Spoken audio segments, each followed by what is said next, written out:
In the cold silence between stars, reality is not what it seems. Welcome back to Galactic Mysteries, where we unravel the deepest mysteries of the cosmos. Today, prepare yourself for something far beyond imagination. A story of a drifting ship, fractured minds, and a universe bending itself into impossible shapes. What if the very fabric of existence could twist beneath your feet? What if you couldn't trust your own eyes, or your own memories? Stay with us as we step aboard the Vanguard Eternum. But be warned, once you peer behind the veil, you may never see reality the same way again. Before we begin, tell me, do you believe there are places in the universe where reality itself breaks apart? Drop your thoughts in the comments below. I'll be reading each one carefully. The sound was always there. A low, constant hum that seemed to crawl beneath the skin, like a faint pulse echoing through steel veins. It vibrated in the soles of every boot, lingered in the breath of every sleeping soul aboard the Vanguard Eternum. It wasn't loud. No, it was worse than that. It was the kind of sound that became part of you, invisible and inescapable. In the shadows of Section 12A, Cade Mercer knelt, wedged inside a maintenance shaft barely wide enough to move. The walls pressed close, metal sheets scarred from years of patchwork, bolts rusting at their edges. Overhead, thin conduits pulsed faintly with a dull, greenish light, like arteries beneath diseased skin. His wrist-mounted light flickered, casting trembling shadows across the curved tunnel. The wrench in his hand slipped, biting into his knuckle. Blood welled, dark and sluggish in the recycled air. Fractured again, Cade muttered, his voice swallowed by the hollow tunnel, as if speaking to the metal itself. Before him, a hairline crack ran jagged across the hull plating. It shimmered faintly under the light, like a vein about to burst. According to the original specs, Section 12A shouldn't have developed fractures for at least another century. But no one cared about specs anymore. Not up here, not on the lower decks where people like Cade worked, far from the Council's pristine halls. All that mattered now was keeping the Vanguard crawling forward, inch by inch, toward Eden 13, the last promised colony, the distant salvation whispered through generations. Cade remembered his father's words, always the same before a shift. Respect the metal, son. It's all that's between us and the void. But his father had vanished long ago, consumed in the silent blaze of a reactor incident. Not enough left to fill a ration pack. The metal didn't respect anyone. Cade's gloved fingers moved with mechanical precision, fitting the patching tool over the fracture. He listened to the applicator's whir, a sterile, high-pitched sound slicing through the deeper thrum of the ship. Every patch was temporary. Every crack just a symptom of something older, something decaying from within. Above him, the speakers crackled to life. Good afternoon, Vanguard citizens. All systems are nominal.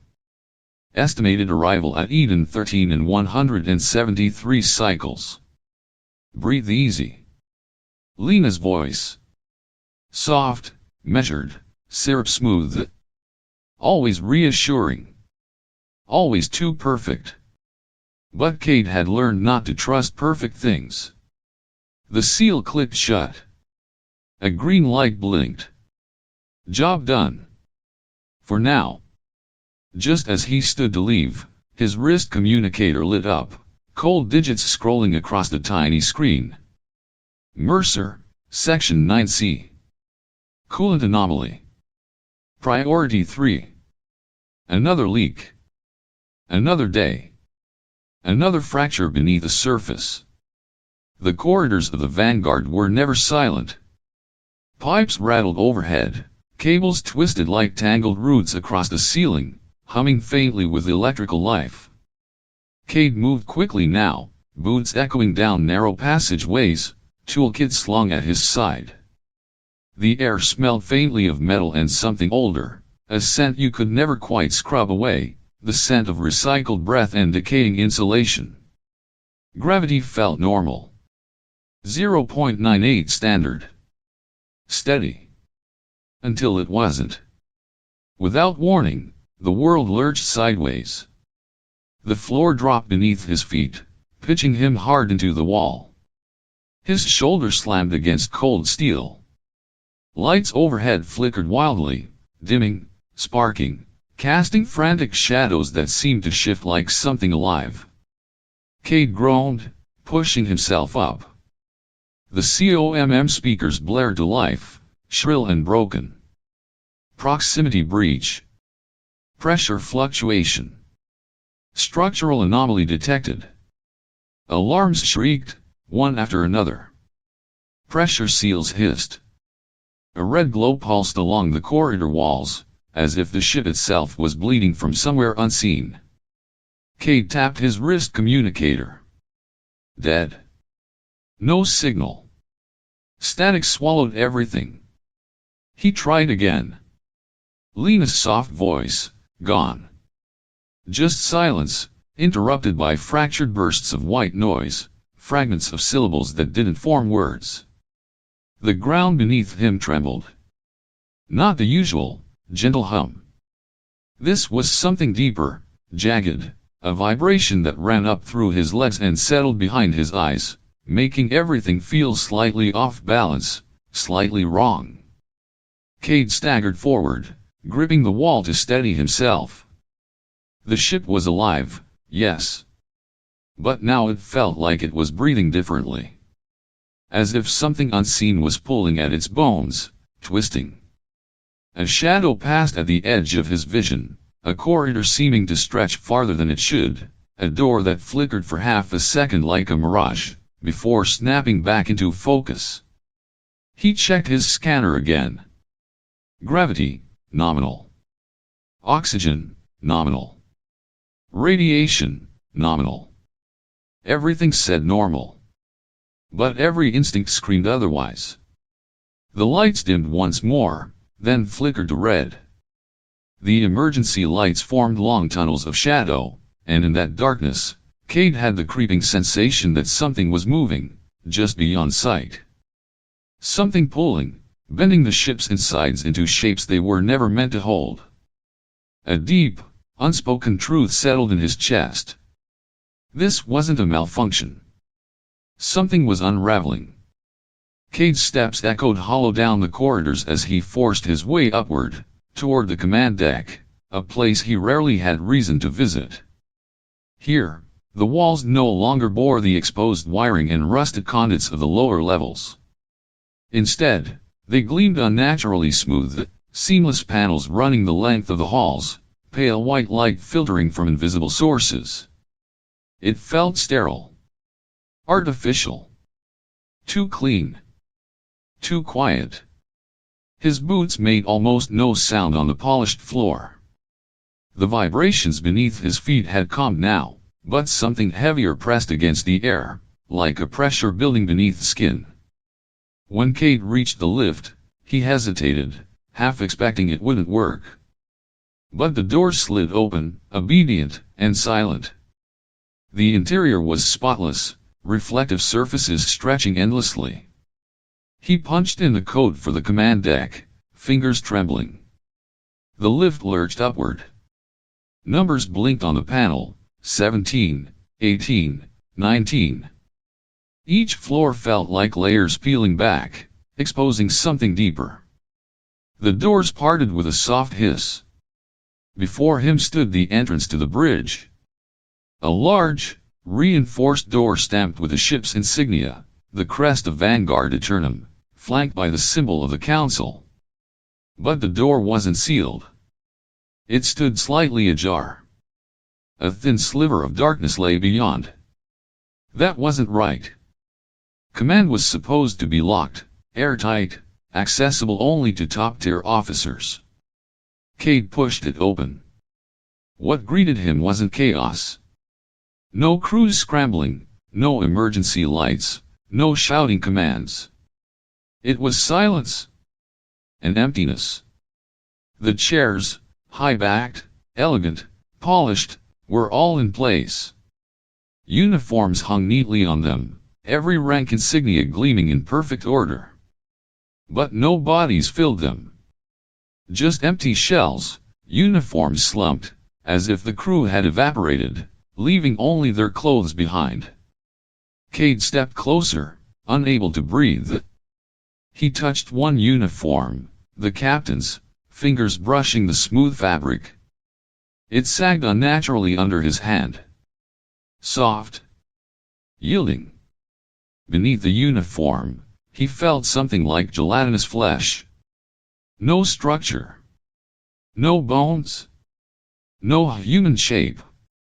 He recoiled, nausea creeping up his throat. The control panels blinked faintly. Strings of meaningless data scrolled across the screens, fractured symbols, numbers looping back on themselves. The main view screen, where once stars and trajectory charts glowed, was now blank.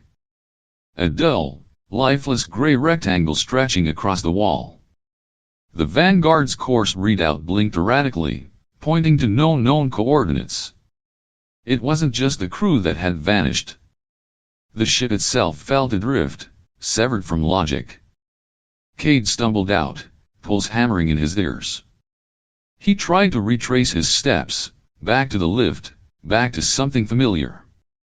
But when he reached the place where the lift doors should have been, they were gone. No sign of a seam. No panel. Just smooth, blank wall.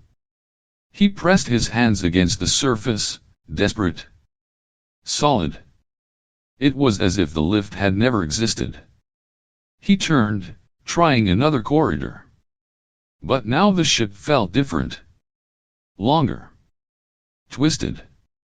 He walked past familiar junctions, or what should have been familiar, only to find doors that opened into empty rooms, storage compartments stretching impossibly far into blackness, or walls that led nowhere. Every turn folded back on itself, like he was trapped in some infinite loop. At one point, he passed a hydroponics bay. But the plants inside. They no longer resembled plants. Vines tangled with veins, their blue skin glistening wetly under the dim light. Leaves had split open, revealing pulsating flesh beneath. What was once green life had been turned inside out, twisted into something biological yet utterly alien. A faint shimmer ran through the walls, like heat waves rippling across metal. The ship wasn't just malfunctioning. It was shifting. Bending inward. And he was trapped inside its rearranged anatomy. Cade kept walking, fighting the growing dizziness clawing at his mind. Finally, a door slid open. A mess hall, one of the larger ones. He stepped inside, desperate for something, anything, that looked normal. But immediately, he noticed the silence. The mess hall had always been noisy, even in off hours. Clatter of utensils, low murmur of conversation, the soft hum of Lena's announcements overhead. Now, it was dead quiet. Rows of tables stretched before him, each neatly aligned. At those tables, the crew sat. Still. Motionless. Dozens of them, heads bowed low, spines unnaturally bent. Their faces were hidden, pressed down toward their chests at impossible angles, like dolls discarded after play. Cade stepped closer, the air thick with something coppery, wrong. Their hands moved, slow, deliberate. Each held a spoon. But instead of eating, the spoons moved in reverse, drawing away from their mouths, placing food back onto their plates in perfect rhythm. The plates themselves weren't filled with ration packs. No. They were heaped with the same fleshy, vein substance he'd glimpsed in hydroponics, pale blue strands laced with black veins, glistening under the lights. Cade forced himself to step closer, heart pounding. He reached out, touching the shoulder of the nearest figure. The uniform felt hollow. No muscle beneath, No human heat. No reaction. He leaned down, trying to glimpse the face beneath the bowed head. But there was no face. No eyes. No mouth. Just a smooth expanse of skin stretched over bone. At the base of the neck, an irregular hole gaped, filled with the same pulsing blue-black material. And then, overhead, the wall speaker crackled. Consumption cycle inverted. Reabsorption protocol active. The voice wasn't Lena's anymore. It sounded broken, fractured, like something trying to imitate human speech but missing pieces. Cade stumbled back, bile rising, the synchronized movements continuing without pause. It wasn't a malfunction. It wasn't a dream. The ship was feeding itself. Consuming its own crew. Unraveling reality, and folding it back inside. Cade didn't know how long he ran. The corridors twisted, stretched, contracted, walls folding where they shouldn't, lights dimming to the point where shadows thickened into substance. Each step felt heavier, as if the air itself was thickening, slowing him down. Then, a door slid open without command. Above it, a faded sign marked with strange symbols, characters warped, unfamiliar. A medical bay. Cade stepped inside. What greeted him was not medicine. The room smelled sterile but rotten, the faint scent of antiseptic mingling with something wet and organic beneath. The walls were lined with anatomical charts, but not the kind he remembered. They depicted human forms, yes, but rearranged. He approached one chart, squinting. Hearts drawn on the right side. Lungs compressed into solid masses. Digestive tracts looping endlessly, knotted in upon themselves. Limbs labeled but placed backward, joints bending in ways that no living body should allow. And there were more diagrams of entirely new organs, clusters of tissue sketched in alien patterns, as if human biology had been rewritten according to an unfamiliar rulebook. His stomach clenched. Then he noticed the mannequins. Training dummies, used to teach first aid, stood in the corners. But they'd been open, sliced down the middle. Inside, their soft organs weren't cushioned replicas. They were translucent. Bones melted soft. Hearts hollow. Muscles shimmering under the harsh lights like jelly, slick and pulsing. At the center of the room stood an operating table. Figures in surgical gowns clustered around it, faces obscured by masks, hands working silently. Cade took a step closer, swallowing the bile rising in his throat. On the table lay a body. Strapped down, chest cavity splayed wide open. But the surgeons weren't repairing. They weren't saving. They moved methodically, rearranging. One lifted the heart, turning it inside out. Another shifted organs, swapping positions, connecting veins to unfamiliar nodes. It was no longer human anatomy they followed. It was something else. The sound of tools echoed, a wet, rhythmic squelching, precise and indifferent. The surgeons never looked up. Never spoke. Cade backed away, heart hammering, the sterile lights overhead buzzing faintly, as if reality itself struggled to hold shape. The corridors kept shifting beneath his feet.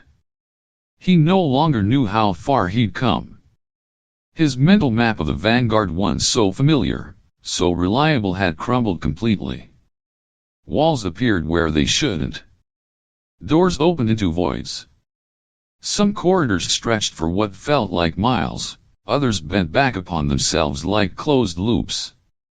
And yet, somehow, Cade found himself standing before a door he recognized. The council chamber. Wide, imposing, the symbol of authority etched proudly above. His breath came shallow, chest tight. The last place where order was supposed to exist. The door slid open at his touch. Inside, everything looked unchanged. The long, horseshoe-shaped table. The elevated platform at the center, where the ship's captain and council once held their meetings. But around the table sat the same faceless figures he'd seen before. Uniforms filled with something hollow. Limbs smooth, featureless. Where hands should have been, rounded stumps. They moved in perfect synchronization, raising arms, lowering them, casting votes on nothing. The room was utterly silent. Except for the sound. A wet, rhythmic clicking. Cade's ears strained. It wasn't mechanical. It wasn't electronic. It was organic. He realized then it came from the gaping holes at the base of their necks, where heads should have been. A grotesque imitation of speech, as if they were trying to participate in a meeting, holding a debate, but no words ever formed. Just that constant, unsettling rhythm. The insignia above the platform flickered faintly, the edges blurring, lines fracturing ever so slightly. Cade stood frozen. This was no council. No leadership. Just hollow vessels trapped in a ritual, endlessly repeating, casting meaningless votes in a decaying carcass of authority. He didn't remember how he collapsed. One moment, the council chamber dissolved into chaos, walls rippling like liquid, the clicking noise growing louder, louder, filling every inch of him. Then, nothing. When consciousness returned, it was slow. Heavy. He blinked up at harsh lights. Rows of beds stretched endlessly around him, pale sheets rustling softly. Crew members lay still in each one, hundreds of them.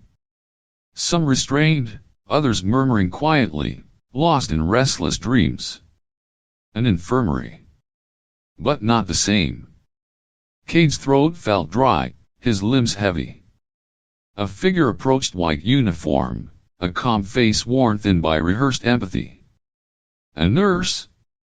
"You're awake," the man said softly, checking a handheld device, eyes flicking over data. Cade tried to speak, voice rasping. "Where am I?" "Infirmary. Section 9A. The nurse smiled politely, as if delivering news from a script. "You experienced neurocognitive disruption. Symptoms consistent with acute hallucinatory episode." The words felt detached. Too smooth. "We're seeing some physical manifestations as well," the nurse added, almost as an afterthought, avoiding Cade's gaze. "Nothing permanent. Supportive care will help. Rest. Hydration.